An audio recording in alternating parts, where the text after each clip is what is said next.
আলাইকুম প্রিয় দর্শক, কেমন আছেন? আশা করছি সবাই ভালো আছেন। দর্শক, ইতিমধ্যে রয়েছে সাব্বির খান। দেশ এবং দেশের বাইরে যে যেখান থেকে দেখছেন সবাইকে প্রীতি এবং শুভেচ্ছা জানাচ্ছি পেঁয়াজ আলুর পাইকারি বাজার থেকে। দর্শক, আজকের আলুর বাজার নাকি হঠাৎ বেড়েছে, এদিকে কিন্তু পেঁয়াজের বাজার রেকর্ড পরিমাণ ছুঁয়ে যাচ্ছে, যেন ইতিহাস করতে যাচ্ছে আবারও পেঁয়াজের পাইকারি বাজার। দর্শক দর্শক মুড়ি কাটার মতো হালি পেঁয়াজে কিন্তু আস্তে আস্তে যে হারে বাড়তেছে কিন্তু রেকর্ড করতে যাচ্ছে আবারও হালি পেঁয়াজ। দর্শক, তবে আজকে বাজার কত করে বেচা বিক্রি তা বলে দেবে ভিডিও থেকে। দর্শক সঙ্গে থাকেন, চলে যাবো আড়তদারের কাছে। দর্শক, বড় ভাই আসসালামু আলাইকুম। ওয়ালাইকুম আসসালাম। বড় ভাই, কি অবস্থা? জি অবস্থা ভালো ভাই। শরীর স্বাস্থ্য কেমন আছে? জি ভাই আলহামদুলিল্লাহ ভালো আছে না? জি ভাই। আচ্ছা, আজকে পেঁয়াজের আমদানি কেমন হচ্ছে ভাই? পেঁয়াজের আমদানি ব্যাপক। ব্যাপক আমদানি আছে? জি। আচ্ছা আচ্ছা আচ্ছা, তার মানে আজকে তাহলে তো বেচা বিক্রি ভালো হচ্ছে না? বেচা কিনে একটু কম। বেচা বিক্রি একটু কম। আচ্ছা আচ্ছা, এত বড় সাইজের পেঁয়াজ কই থেকে নিয়ে আসছেন? কোন ব্যাপারে দিছিলেন আপনারা? ফরিদপুর। ফরিদপুরের পেঁয়াজ বিশাল সাইজের, মনে হয় এলসি, কিন্তু আমাদের দেশি পেঁয়াজ না?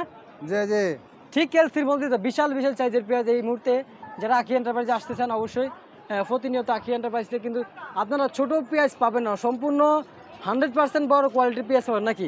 জি অবশ্যই। আপনি কি শিওর 100% বড় কোয়ালিটির পেঁয়াজ থাকে সবসময়? হ্যাঁ, আমাদের সব একের মাল থাকে, একের মাল। আচ্ছা আচ্ছা আচ্ছা, সরস মাল। ফ্রেশ মাল, সরস সরস সরস। আচ্ছা আচ্ছা, এই রাজশাহী কত করে দিচ্ছেন?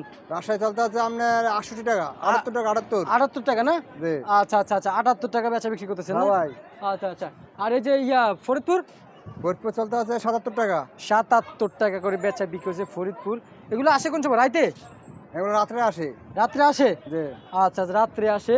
আলুর বাজার কি খবর ভাই? আমদানি কেমন? আলুর বাজার আমদানি বেশি। আমদানি বেশি। দর্শক, আপনাদেরকে যদি দেখাই আলুর বাজার আমদানি ব্যাপক আমদানি হচ্ছে আজকের বাজারে। দর্শক, ইতিমধ্যে ভাই এখন যে স্টোর থেকে যে মালগুলো আসতেছে বর্তমানে, এগুলো কি ভালো হবে বর্তমানে? অবশ্যই এগুলো সরস মাল। সরস মাল না? এই আলুগুলো ভালো হবে তো না? অবশ্যই। হাটে ঘাটের সাথে কি মিল আছে বাজারে? অবশ্যই। মানে আলুর বাজার কি হাটে ঘাটের সাথে মিল আছে না? হ্যাঁ চলে। শুধু একমাত্র পেঁয়াজের বাজার মিল নেই না? না না ভাই, মিল হবেটা কবে ভাই, একটু বলেন না। সেটা আমাদের কাছে জানা নাই। জানা নাই না? আচ্ছা আচ্ছা ভাই, এলসি পেঁয়াজের কি খবর ভাই? বাজার আসছে? এলসি প্রাইস আমাদের কাছে নাই। এখানে বাজার বাজার আসছে তো না? এই দুই একটা ঘরে আনছে, কই থেকে কে জানে। আচ্ছা, আপনি তো বলতে পারবেন না তা। আপনার যে ব্যাপারী আছে উনি কি চাচ্ছে আপনার এলসি পেঁয়াজ দিতে? আমার কোনো ব্যাপারই নাই। সব কৃষক? সব কৃষক। কৃষকের মাল দিয়েছে আপনার দোকানে? কথা অবশ্যই। আচ্ছা আচ্ছা, বুঝতে পারছি। ঠিক আছে ভাই, আপনাকে ধন্যবাদ। দর্শক, একজন আড়তদার ভাইয়ের মতামত নিলাম। আজকের আলু পেঁয়াজের বাজার দর কেমন, বেচা বিক্রি ছিল কেমন, বাজার চলছে তা ইতিমধ্যে জানিয়ে দিয়েছি। দর্শক, পরবর্তী ভিডিওর সঙ্গে থাকবেন। আসসালামু আলাইকুম।